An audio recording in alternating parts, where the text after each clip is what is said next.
Hi, I'm Protogo, and in this video I'm going to be going over level design in Brood War. I think that this tutorial, is not really much of a tutorial, honestly. It's actually more of like an informative, educational video, because I'm not really showing you how to do something technical. I'm more so explaining my personal sort of understanding of a more philosophical concept.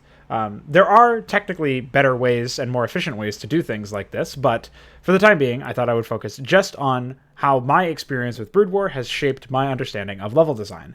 And I will also say that I believe that this video and the concepts explained therein will be useful to developers of any sort of platform. So whether you're making custom content for something that isn't Brood War, or whether you're making your own game, you should still be able to get something from this video. At least that's my goal. So let me know how I did after you watch it.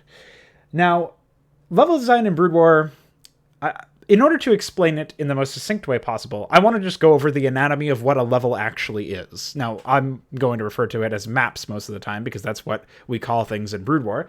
But the anatomy of a level starts with a starting point for the player, where the player is at the beginning of the level, ends with the end point, the destination, where the player goes by the end of the level, and in between there are points of interest. So I'm going to be using the first mission of the Protoss campaign, the vanilla Protoss campaign, as well as the last mission, and then I'm going to show you a custom map that I made many months ago. And these three different maps are sort of increasing in complexity. So the first map is a very basic mission. You start out with just a handful of units. It's a micro map, which means you're not controlling a base, at least initially. And your task, your starting point being in the bottom right, is to make your way to the bottom left of the map. And then the terrain along the way is sort of like what guides you to, through the different challenges. So you go down this ramp, you meet some Zerg, you cross a bridge, you meet some more Zerg, you give them some smooches, and then eventually you meet Phoenix, a character. And then you get to a point where you are now controlling a base. So now you're getting into the base building mechanics. You're learning how this race operates. You're learning some of the mechanics of the game, assuming you've never played this race before and never played this campaign before. And basically, at this point, we've reached our first real point of interest, and that is this base. So now we can also think of it as if there's multiple segments of gameplay, and if we wanted to, we could consider this a new starting point, and also an ending point of the first phase. But just for simplicity's sake, I'll get more into that later on, consider this just a point of interest. This is our base. This is where we're going to be beginning our next sort of journey. We're going to be completing our next objective. And that next objective is to destroy the Zerg base, the enemies that we have for this particular level. And this means that our final end point for the entire level is here, this area in the top left-hand corner.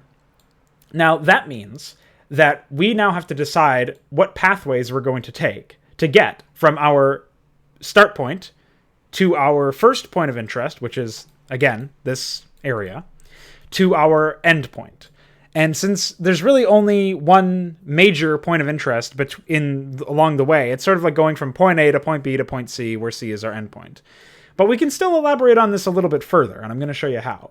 So once we get to our first point of interest, again, I walked through the pathway there. You go down the ramp, across this area, across the bridge, and down here. And, once we've gotten to this point, now we can start dissecting the rest of the map, the rest of the level. And the anatomy of this map is such that basically you now have two different pathways that you can go to. There's also what I like to call assets, which are another kind of point of interest, and pathways are the second kind. So for my money, there really are only two kinds of points of interest: assets and pathways. We can think of our own base as an asset, and then a pathway between one asset and another. That's basically what a pathway is. So the pathway that starts at this entrance to our base and ends at the entrance to another asset, which would be like this high ground with the mineral fields, the resources that we mine. That would be a pathway that is then a point of interest because there's value to holding dominion over that area, to making that part of our sphere of influence. And that means that if we don't hold dominion over this area, we don't actually have control over this area, then we can't realistically use the assets to the full potential, or we risk losing some of the assets. So if we had a base up in this top left-hand corner, we can We can pretend we do by copy-pasting this nexus here. We'll delete all the Zerg. And say we have a base, there's no probes pre-placed, so I'm not going to bother with that. But say we have a base here. If we don't have any defenses, we haven't secured this area, and we also don't have anything securing the pathway between these two assets, we run the risk of losing one of the assets. Because we only have enough forces to defend one area. So we're defending our main base because that's a more important asset than this side base, this extra base. And now we start to think, like, how am I going to interact with the game world in order to improve my chances? Am I going to set up defenses at the second place? Am I going to use it as bait for my enemy while I, take a second pathway, like this ramp here, another pathway, and reach my end point that way and attack the base there? There's different strategies you can start to make. Now, since the map is so easy, and it is very, very easy, it's like the first mission of the Protoss campaign, so it's not really meant to be particularly challenging. There's really no instance where that would actually happen in this particular case, but I wanted to show it for the sake of illustrating the concept. You have assets and you have pathways. So the pathway between one asset and another is valuable, but a pathway between one asset and no asset is not as valuable, and especially a pathway between no asset and no asset is not really much of a pathway at all. So I'll use an example here in this particular map. There is an expansion up here, a geyser and some resources that are unfortunately very distant from one another.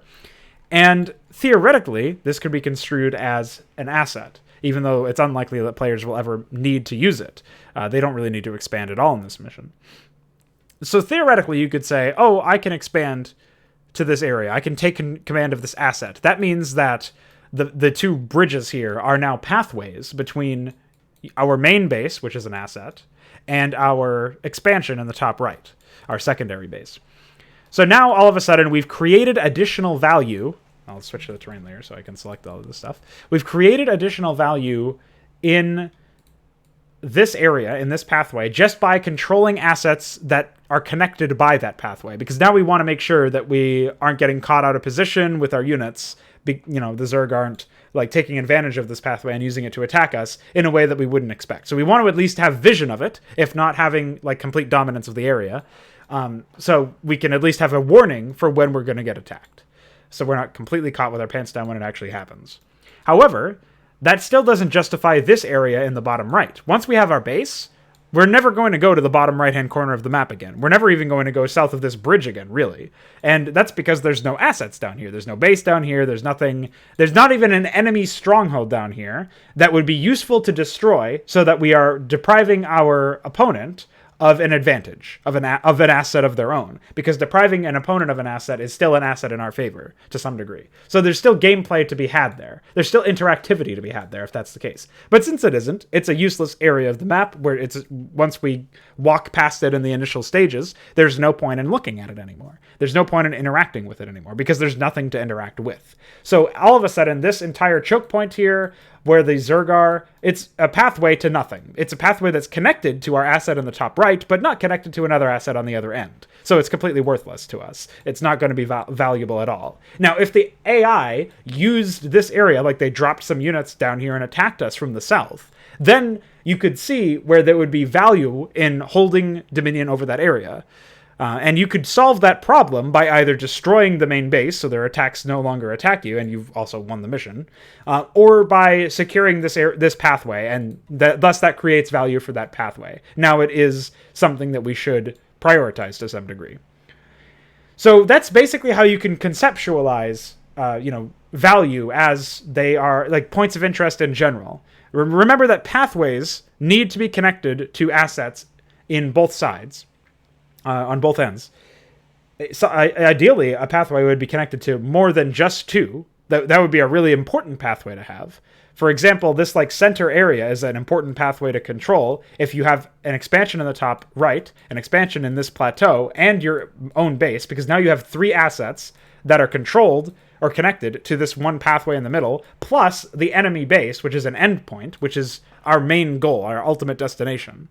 And that means that that's 4 different points of interest that are connected through this one pathway, which is why it's supremely important. Now, this means that it's like a strategic point. You could think of it as this is like from a battle commander's standpoint. You would really want to make sure that you have some control over this, because otherwise you are risking, being outmaneuvered by your opponent. So you can sort of role play in that way if you really want to. But ultimately, what it just comes down to is we're creating gameplay by linking multiple assets and multiple points of interest together with a single pathway. So that's how I want you guys to start conceptualizing this stuff. Let's move over to my YouTube channel, apparently. Let's move over to the 10th Protoss Mission. And what this is it's the finale, it's the climax. It's a huge chunk bigger than the map we just looked at. And there's also more than one starting point for the player, interestingly enough. You see we have 2 different bases here that start out for the player. I've manually placed the base that's normally spawned in through triggers, just so you can see it. But there's a Terran base in the top left, and a smaller Protoss base in the bottom right. And this means that all of a sudden, we have 2 assets on the opposite sides of the map. Like, they're huge, they're very, very far separated from one another.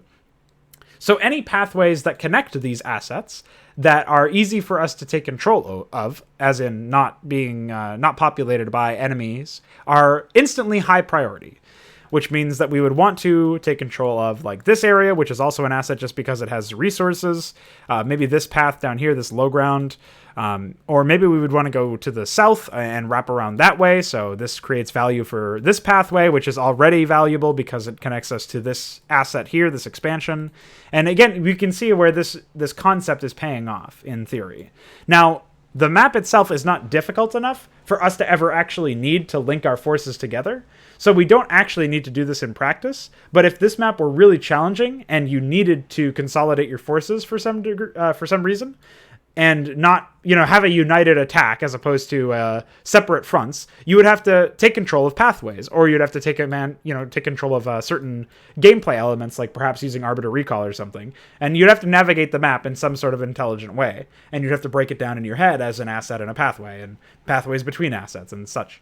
So the whole goal of StarCraft, when you're playing like the macro missions where you have a base, is to expand your sphere of influence to hold as many points of interest as possible. This means assets and pathways. And this is on the path to your endpoint, which is, in this case, the center of the map where the Overmind is.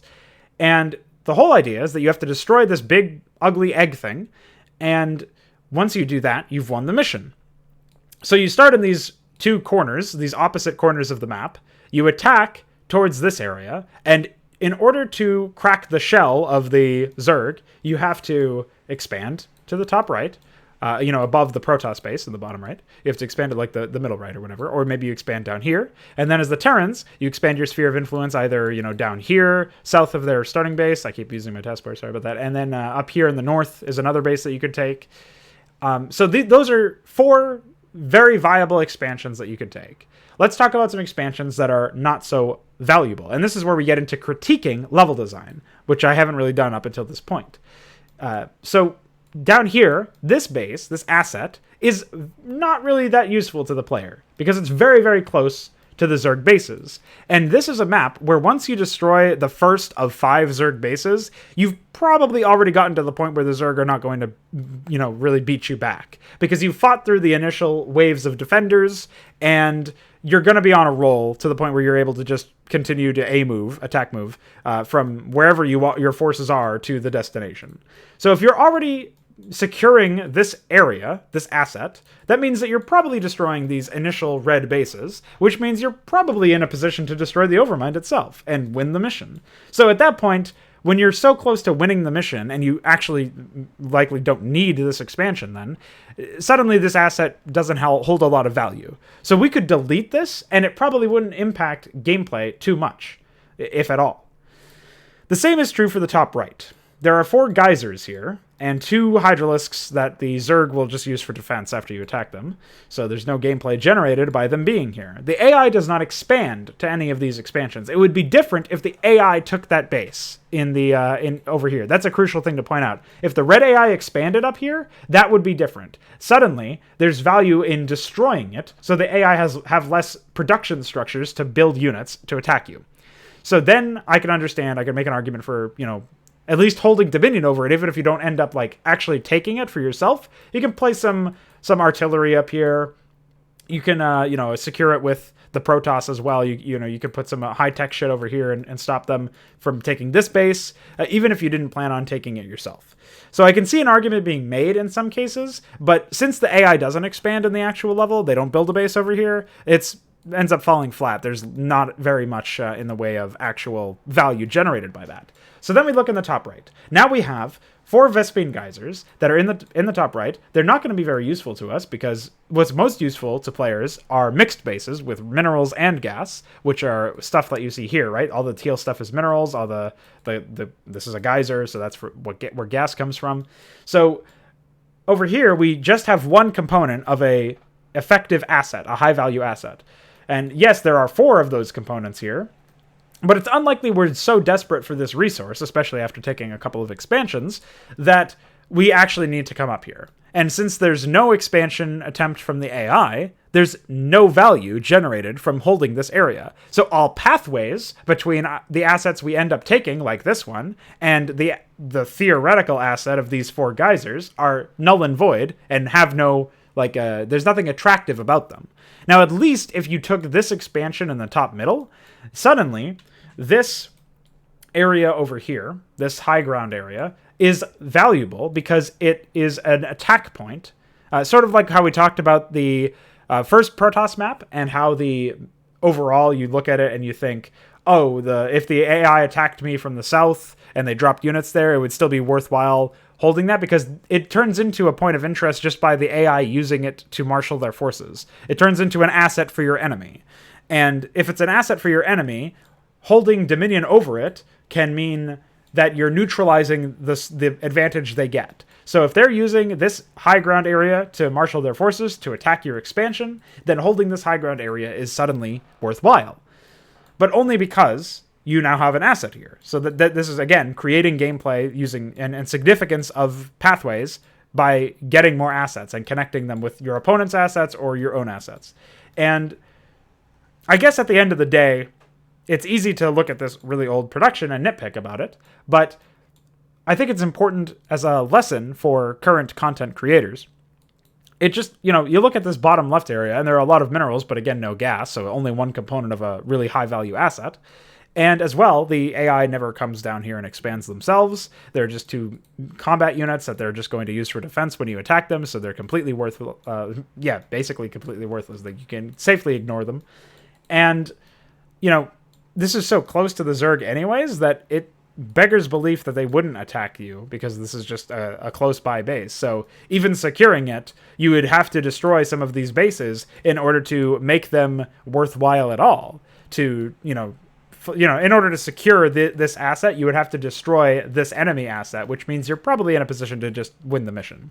So you can see how looking at game flow and how the average player plays the game and analyzing how they would prioritize assets allows you to determine whether or not the assets are worthwhile and whether or not, the only time they would even use the assets or be in a position to actually safely use the assets, if at that point they would just win the mission, which is this expansion over here in the top and this bottom left one.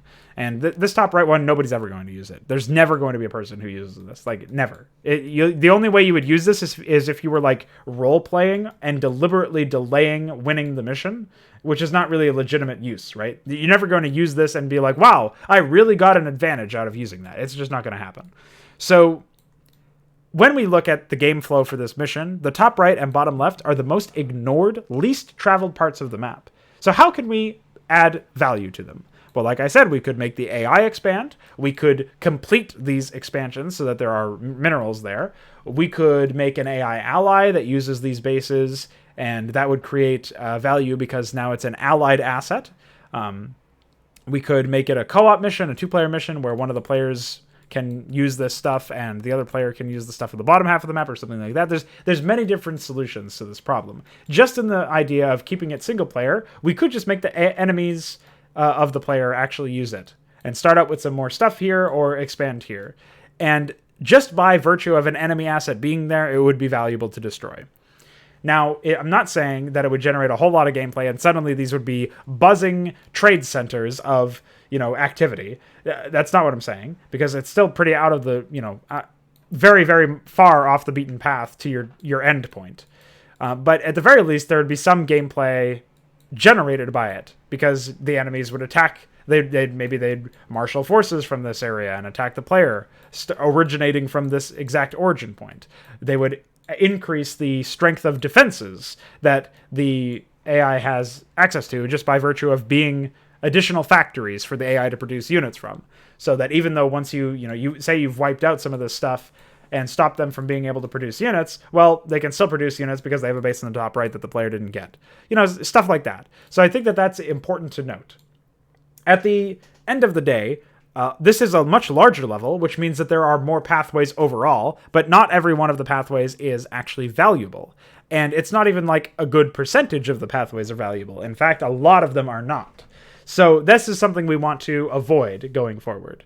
I'm now going to swap over to the mission that I created, and we're going to talk a little bit about the ways that my maps differ, besides like the obvious aesthetic differences where I added a bunch of custom art assets. So just looking at the map, this is the player's starting point, and they are surrounded by enemies. It's probably a little too overpopulated if you ask me now, but just looking at it, it's a very much, this is a climax map. This is like the end point of the campaign, really, the height of the campaign in terms of, this is like the ultimate level. So it's a direct comparison and corollary to the map that we just looked at. Like, if we just look at this is the final mission of a campaign that Blizzard produced. So this is not the final mission of this campaign, but certainly the biggest and most bombastic one. It's the one that has the most in terms of scale. So it's actually a smaller map than, at least I'm pretty sure. Let me just make sure I'm not making that up. I think I need to take the map dimensions. It's 192 by 192, so I think mine is a little bit bigger, actually. Yeah, 192 by 256. So it's only a little bit bigger than the map that we just looked at. And again, larger maps means there are more pathways between assets, and probably means there are more assets in general, because you're going to have more expansions. So right off the bat, the starting point is an asset because it's your starting base, and there's an asset right in your, like, it's basically the same asset, I guess, because it's just the same point of interest, but there's another expansion you can take very early on. Then there's a starting base that starting structures and stuff that the player has, and the high ground that's really important for them to be able to, basically have a way out of their base, because they start off like surrounded basically in a low ground area. So they're not at a tactical advantage at the beginning, and they have to eke out a tactical advantage. So here's another asset. It's also the source of an enemy production structure and upgrade structure. So destroying it is destroying an asset of the enemies, which is an advantage for you. And down here, there's another asset that's just an enemy asset. So destroying it again, another advantage. This is a mix because there's a base and that you can take. There's resources you can take, and a base of the enemies that you can destroy, which also conveniently holds another base that you can then take. So there's lots of assets in a very small area of the map compared to the previous map that we looked at. There's one up here. There's just some, more Protoss structures over here that you have to destroy. There's another base over here. So we're just looking at all of the different assets, right? Now, the game flow works something like this. Your first objective is to clear out this yellow base in the bottom right-hand corner. So everything else is accessory. You don't have to destroy anything else. You just have to worry about doing whatever you need to do to secure enough resources and assets and pathways to get to the point where you are able to reach this end point of the first phase of gameplay, because this is your first end point. Then your next end point is right in the heart of this area where all of these cyan units are, and you have to destroy this structure right here. Now that is your primary objective. That's your ultimate endpoint for the whole map. Now again, you notice that there's other stuff beyond that. There's stuff all surrounding that. That means that there are very many pathways that the player can take. And more pathways means more opportunities for players to express their skill. This also is helped out by the fact that this is where you have access to the most tech. So you have the most amount of units that you can build, the most amount of upgrades you can acquire, and you have an AI ally once you clear this area. So there are a lot of opportunities for you to actually play the map. I'm not saying it's an infallible map. Like I said, there are some things I would change about it. But looking at it, you see that there's more, I would say, thought put into the way that the bases are oriented. And when I constructed the bases, they were for clear reasons. And I also used almost all of the bases in most of the playthroughs of the mission. Or my AI ally took some of them and I took the rest. And that is like basically the idea, the ideal scenario. It's the whole point is for you to be able to say, hey, all of these assets were valuable. And that means that they created value in the pathways that connected them. So thinking of them as, again, points of interest means that when I destroy this asset of my enemies and I secure this overall pathway, that means that now this is a pathway that connects this asset to my territory down in the south hemisphere of the map, and also to the heart of basically where my endpoint is going to be. So again, lots of assets. I'm not really going to spend too much time on this map because even though there's a lot to talk about, it's a little, I don't think it's exactly what you would consider entry level for most people. So I want to keep this relatively simple. I just wanted to use the very obvious ones where your general path, if you didn't have to worry about any assets and any other pathways, it would be take your starting point, go to the bottom right of the map, then go to the middle of the map, the top middle. But there's so many other things you have to do to make sure that your hero doesn't die and your base doesn't die and your resources are healthy. Your income is healthy. Your economy is healthy. You have to play the game, the mechanics of the game, and the large amount of pathways give more space for the mechanics of the game to exist. And that was a deliberate design choice from my perspective.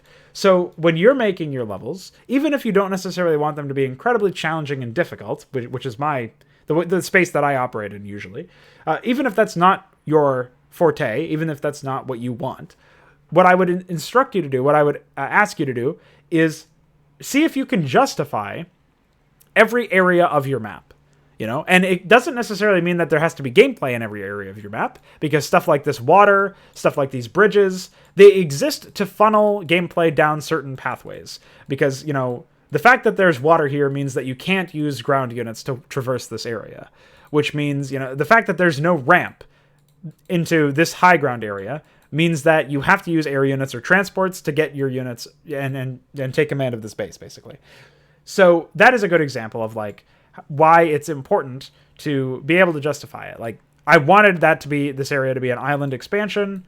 I wanted the bridge to be a point of interest because it connects. It has 4 exits, but it connects. This area which is an enemy asset and a potential asset for you. It connects this area, which is both of those things again. It connects this area, which is actually just an asset for you. There's no real enemies there. And then it connects this area, which leads to your AI ally and a bunch of other things. So there's all these different pathways, again, that are connected to different points of interest, either other pathways or additional assets. And even if you're just talking about space that is used for aesthetics, it can still be used to give the player some breathing room, right? So one thing that this map lacks a lot of is just that, breathing room. The most you have is stuff like this, where there's not a whole lot going on here in terms of units. Stuff like this, this area down here, it's room that the player can explore to get a better idea of the aesthetics of the map, aesthetics of the level, and make up their mind about how they feel about things, take some breathers, and also it's pathways that the AI will use to attack them, just like they will use to move their troops and attack the AI. So it's additional gameplay that way, despite the fact that it's not immediately predominantly occupied and populated by, enemy units or allied units.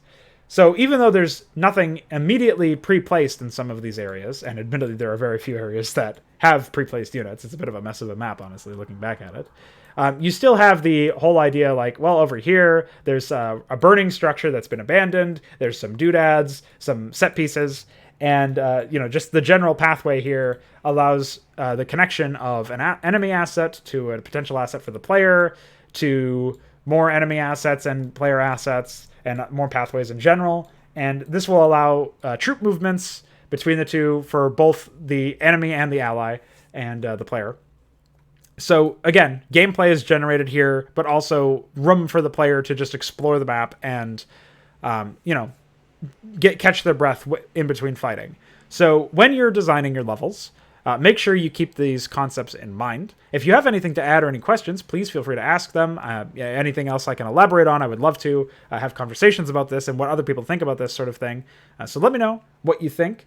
And again, the main idea is that it doesn't always have to be a non-linear gameplay style. Like FPS missions, for example, don't always have to be like open world stuff or, open-ended, lots of different pathways. You can have just, you can create gameplay pathways through different mechanics instead of literal pathways in the level. But when you're doing level design, smaller scale is usually better off linear, I would say, especially for non-RTS games. And larger scale is usually better off allowing the player to find their own way out of the labyrinth, if that makes any sense. So that would be how I would approach level design in general, regardless of genre, although obviously special considerations do come into play when you're considering different genres. And I want to give my players as many opportunities for skill expression as I can, with deference to the overall idea of level design and what the narrative is at that current point in the story, and just what the scale I'm going for is. So this map was supposed to be the conclusion of the campaign, or not the conclusion of the campaign, but the real climax of the campaign's story. And since I wanted to go out with a bang in that respect, and then sort of cool down for the next mission, the goal was to make a really large-scale mission, chock full of enemies to fight, chock full of gameplay and pathways and points of interest, and of course an AI ally, and multiple endpoints. So there's like different objectives you have to complete, and just throw the player all over the map and have them take a look at all of these different assets. And that was my main goal, and I delivered in this example. And you can just Google Inconsummate playthrough if you want to see it, but ultimately there's a lot of space for the game's mechanics to be used by both the players and the AI, which means there's space for skill expression and for failure, success and failure for the player. And expression of skill failure is an expression of skill. It's an expression of a lack of skill or a low skill. So I generally mean, both negative and positive things when I say skill expression. And, if the player fails, I want it not to be because I rigged the AI to be unfair, or I designed the map to be less fair and less beneficial for their race or something. I want it to just be because, they didn't optimally use the assets that I've given them and the tools that I've given them. So that's sort of it for this conversation. It's a bit more long-winded than I expected, but it's a tough subject to broach when you're just looking at Brood War missions. I hope that it's been helpful, and again, let me know if you have any questions or any additional things you would like to share from your own experiences, and I will happily engage with you in the comments below. Thanks for watching, and I'll see you next time.